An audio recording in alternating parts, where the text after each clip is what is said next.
Anjir jerawatan.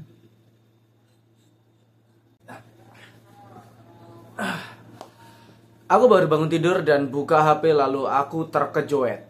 Karena hari ini Raditya Dika tiba-tiba buka penjualan tiket cerita sebelku kota Surabaya. Dan sepengalamanku tiket stand up komedi Radit ini cepet banget sold outnya, bahkan dalam hitungan menit.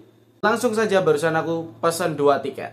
Yang aku sesali setelah aku membeli tiket ini adalah saldo ATM ku awalnya sisa 800.000. Harga tiket dan pajaknya tadi totalnya 685.000. Dan minggu ini aku lagi gak ada kerjaan alias event lagi sepi. Jadi sekarang aku cuma punya uang 125.000 buat makan sama bensin sampai minggu depan. Semoga aku gak menyesal beli tiket ini. Jadi hari ini aku lagi sibuk banget. Banyak banget urusan, ngurusin KKN, ngurusin kuliah, ngurusin tugas, ngurusin badan. Dan tepat hari ini adalah hari dimana saya akan nonton cerita sebelku. Jujur saya udah agak pengen lagi nonton ini karena bener-bener banyak banget pikiran yang takutnya nanti pas nonton malah gak enjoy. Tapi karena tiket udah kebeli, mau gak mau ya harus nonton. Jadi karena KKN ku udah selesai, aku barusan sampai rumah. Sekarang lagi free time, nanti balik lagi sih ke KKN. Tapi sekarang lagi free time, mari kita nonton cerita sebelku by Raditya Dika. Sudah di antrian tiket.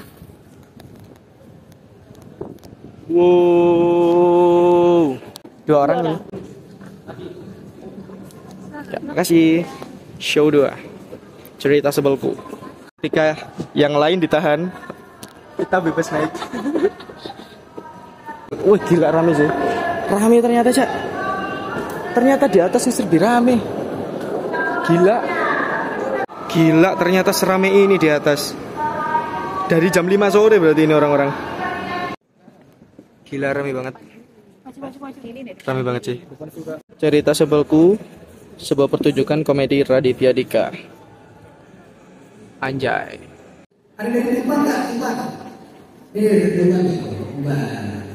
Kamu nulis apa kamu? Div. Ini ya, saya ini.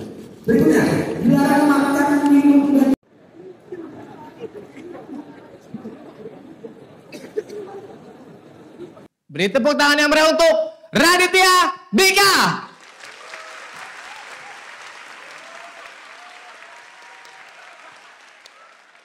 Dan shownya sudah selesai. Ini udah keesokan harinya. Semalam aku pulang malam banget, sampai rumah langsung tidur. Dan bahkan aku gak balik ke lokasi KKN. Dan hari ini aku mau cerita sedikit pengalaman nonton cerita sebelku. Cerita sebelku stand up komedinya lumayan lucu. Tetapi waktu itu aku nonton agak sedikit dehidrasi. Jadi ketika aku ketawa tenggorokanku malah sakit. Aku masih bingung karena nggak boleh bawa minuman dari luar, tapi di dalam itu kayak kenapa nggak disediain minum gitu? Atau kalau emang nggak disediain minum ya minimal boleh bawa 1 minum gitulah buat di dalam. Karena kalau misal takut masalah sampah, ya mungkin saat pulang disediain tempat sampah agar para penonton itu buang sampah. Dan dihimbau juga penonton Raditya Dika pasti pinter-pinter, aku tahu itu. Jadi selama aku nonton stand up, aku ketawa tenggorokanku malah sakit. Dan akhirnya aku berusaha nahan ketawa.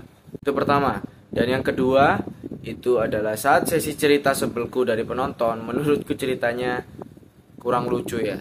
Jadi mungkin kekecewaanku di cerita sebel penontonnya.